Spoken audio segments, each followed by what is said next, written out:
Salam sehat sejahtera. Jumpa lagi di channel Mata Ketiga. Hari ini kita akan mengangkat kisah tentang Oppenheimer. Entah apakah teman-teman sudah menonton film terbaru Nolan, Oppenheimer. Jika belum, tidak ada salahnya kalau kami sarankan untuk menontonnya. Karena banyak dialog dan nama karakternya dengan durasi yang lumayan panjang selama 3 jam ini. Namun jika Anda tidak memiliki pemahaman tertentu tentang sosok Oppenheimer, mungkin akan terasa bosan menontonnya. Karena film ini adalah film biografi bukan fiksi, maka konten yang kita bicarakan hari ini pasti akan seru. Diharap teman-teman bisa memahaminya. Sebelum masuk ke topik, kita simak dulu sejenak film Oppenheimer. Film ini diadaptasi dari biografi Oppenheimer, American Prometheus, The Triumph and the Tragedy of Robert Oppenheimer. Biografinya sendiri mendapatkan penghargaan Pulitzer 2006 untuk kategori biografi. Sejak dirilis secara global pada 21 Juli 2023, box office global telah meraup sebesar 912 juta dolar AS. Tentu saja jumlah ini masih terus bertambah, dan sutradara maupun aktor film ini juga merupakan line-up spektakuler. Sang sutradara Christopher Nolan sebelumnya juga telah merilis film Tenet dan Interstellar. Film terbaru Oppenheimer yang disutradarai oleh Christopher Nolan ini menggandeng Cillian Murphy sebagai bintang utamanya. Dia adalah aktor favorit Nolan dan pernah beraksi dalam banyak film besutan Nolan. Misalnya Batman, trilogi The Dark Knight, Inception, dan Creed. Meski memainkan peran penting, tapi bukan peran utama, Nolan menuturkan bahwa dia sangat suka dengan mata Cillian Murphy. Selain itu juga ada bintang Iron Man, Robert Downey Jr., Bourne, Matt Damon, A Quiet Place, Emily Blunt. Bagaimanapun, Jepang adalah satu-satunya negara di dunia yang dibom atom. Terlebih lagi, kedua bom atom ini sebagian besar menewaskan warga sipil. Sementara itu, kehidupan Robert Oppenheimer di Polandia juga penuh dengan lika-liku, kehormatan dan kontroversi. Sebagian besar orang tahu dialah penemu bom atom dan merupakan bapak bom atom. Namun selain itu, ia juga membawa ketidakpastian yang sangat besar kepada dunia, bahkan mungkin menghancurkan bumi di kemudian hari. Robert Oppenheimer lahir di New York City dari keluarga imigran Yahudi Jerman. Pada usia 18 tahun, Oppenheimer masuk Harvard College dan mengambil jurusan kimia. Harvard juga mewajibkan mata kuliah sejarah, sastra, dan filsafat atau matematika. Ia mengompensasi keterlambatannya masuk kuliah dengan mengambil 6 kursus setiap semester, bukannya 4 kursus seperti mahasiswa kebanyakan. Oppenheimer adalah seorang siswa yang serba bisa, tertarik pada sastra Inggris dan Prancis, dan sangat meminati mineralogi. Ia menamatkan kelas 3 dan 4 secara bersamaan dalam waktu 1 tahun dan naik ke kelas 8 dalam waktu setengah tahun. Pada tahun terakhirnya, Oppenheimer mulai menekuni kimia. Ia lulus pada tahun 1921, tetapi memilih jeda 1 tahun karena terserang kolitis yang dideritanya saat berlibur di Cekoslowakia. Ia menjalani penyembuhan di New Mexico, tempat ia menumbuhkan kegemarannya dalam menunggang kuda dan kecintaannya terhadap alam Amerika Serikat Barat Daya. Oppenheimer diterima di Perhimpunan Kehormatan Pi Beta Kappa dan diberi gelar sarjana fisika melalui studi independen, yang artinya ia bisa menjalani perkuliahan lanjutan tanpa ikut perkuliahan dasar. Ia mulai tertarik pada fisika eksperimental, berawal dari mata kuliah termodinamika yang diajarkan oleh Percy Bridgman. Setelah berkuliah selama 3 tahun, Oppenheimer lulus dari Harvard dan meraih gelar sarjana dalam bidang kimia pada tahun 1925 dan doktoral dalam bidang fisika dari Universitas Göttingen di Jerman pada tahun 1927. Setelah melakukan riset di beberapa institusi, ia bergabung dengan Departemen Fisika Universitas California, Berkeley, dan menjadi profesor tetap pada tahun 1936. Ia berkontribusi besar terhadap fisika teori, termasuk pemikirannya mengenai mekanika kuantum dan fisika nuklir, seperti Born-Oppenheimer atas fungsi gelombang molekuler, karyanya mengenai teori elektron dan positron, proses Oppenheimer-Phillips dalam fusi nuklir, dan prediksi pertama penerongan kuantum. Bersama murid-muridnya, ia juga berkontribusi dalam teori bintang neutron dan lubang hitam, teori medan kuantum, dan interaksi sinar kosmik.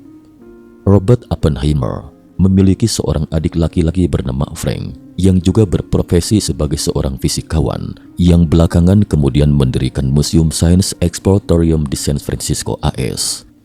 Oppenheimer berperawakan tinggi, kurus, dan seorang perokok berat yang sering melewatkan jam makan saat sedang berkonsentrasi tinggi. Banyak temannya yang mengatakan bahwa kebiasaannya tersebut bisa merusak dirinya sendiri.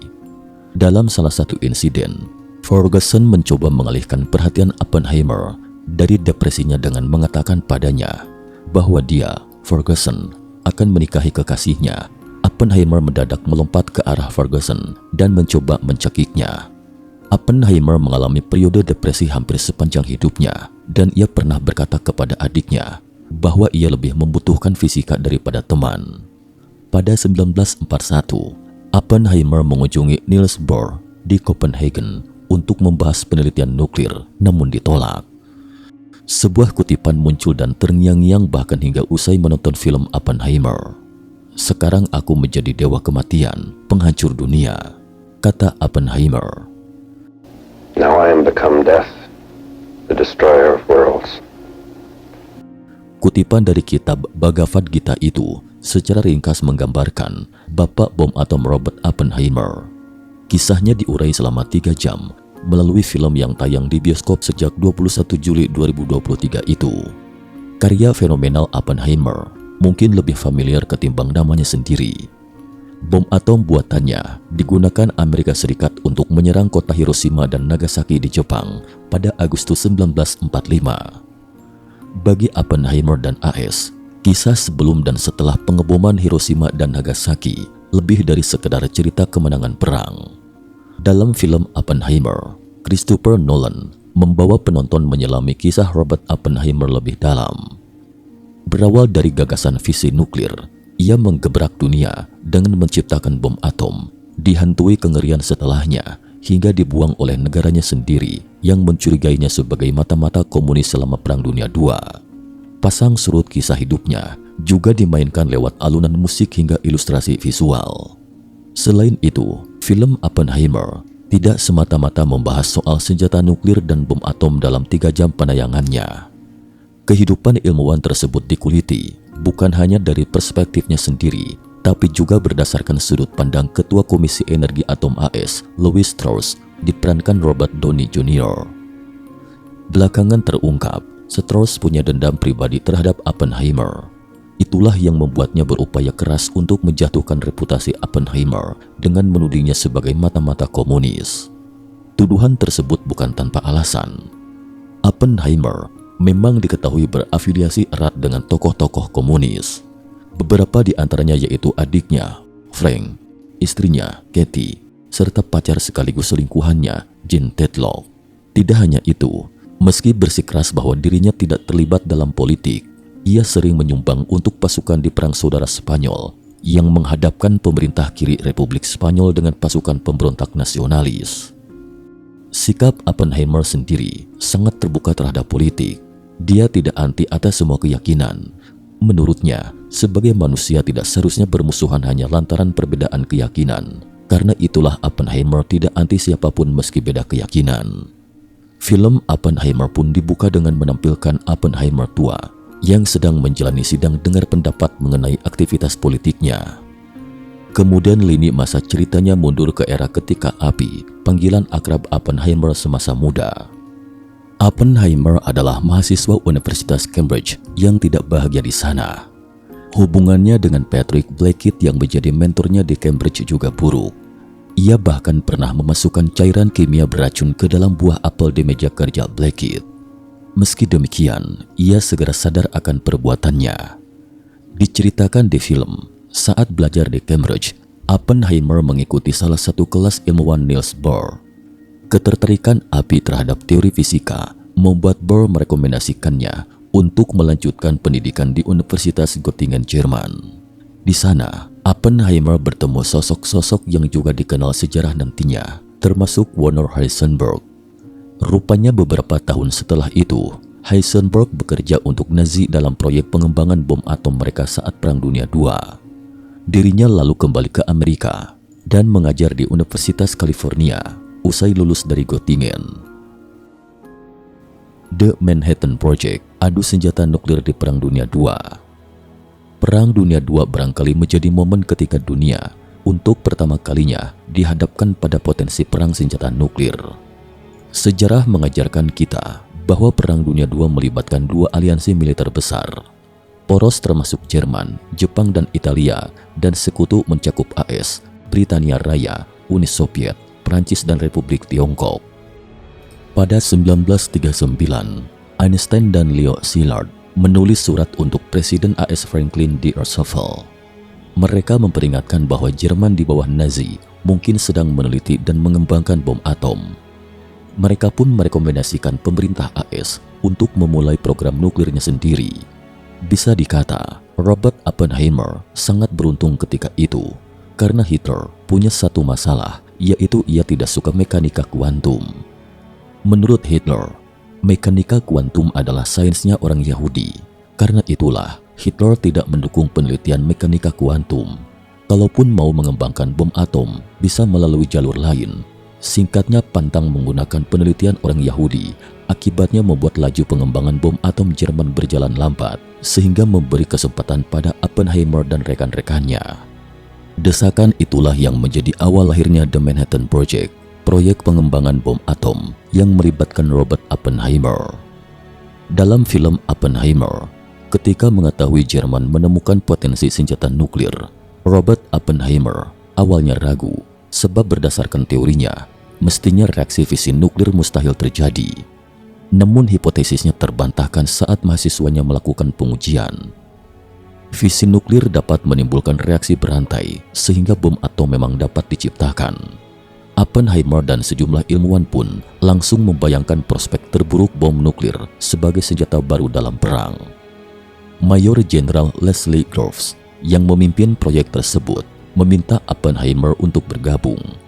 API memutuskan untuk mendirikan laboratorium proyek sekaligus kota mini di Los Alamos, New Mexico. Mereka juga merekrut ilmuwan-ilmuwan lain untuk mengembangkan senjata nuklir pertama di dunia. Bagi AS, senjata nuklir tidak boleh sampai lebih dulu dimiliki Jerman karena mereka adalah musuh dalam peperangan. Bagi Oppenheimer, seorang Yahudi, penentangan itu lantaran Nazi telah menindas bangsanya. Di sisi lain, Einstein justru dilanda dilema saat membayangkan dampak berkepanjangan bom atom.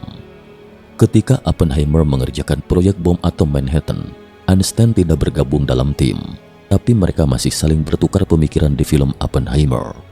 Einstein juga memperingatkan API atas efek mengerikan bom atom terhadap dunia. Kesadaran itu membuat Einstein menandatangani manifesto bahaya bom atom di tahun 1955, beberapa waktu sebelum kematiannya.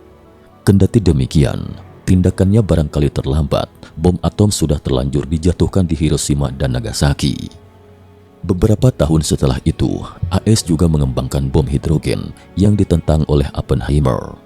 Jika perang senjata nuklir sungguhan terjadi, maka dunia bisa hancur setiap saat karenanya. Bom atom dan penyesalan Oppenheimer. Dukungan terhadap proyek bom atom AS yang dikembangkan Oppenheimer sempat surut di penghujung Perang Dunia II.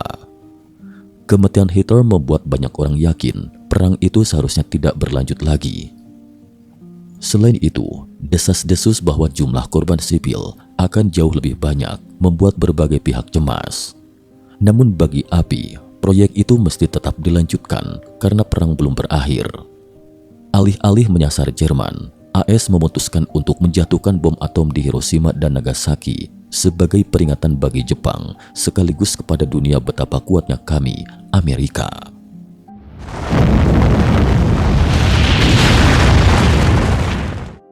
Oppenheimer dan laboratorium di Los Alamos pun menyelesaikan model bom atom mereka. Uji ledakan dilakukan beberapa kali di sana sampai mereka melakukan pengujian terakhir dengan skala yang jauh lebih besar. Proyek pengujian terakhir itu dinamakan Trinity dan dilakukan pada 16 Juli 1945.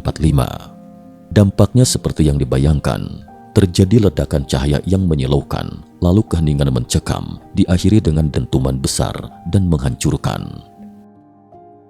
Dalam proses pembuatan film tersebut, Christopher Nolan memutuskan untuk menggunakan ledakan sungguhan alih-alih menggunakan teknologi grafis komputer untuk efek audio visual CGI.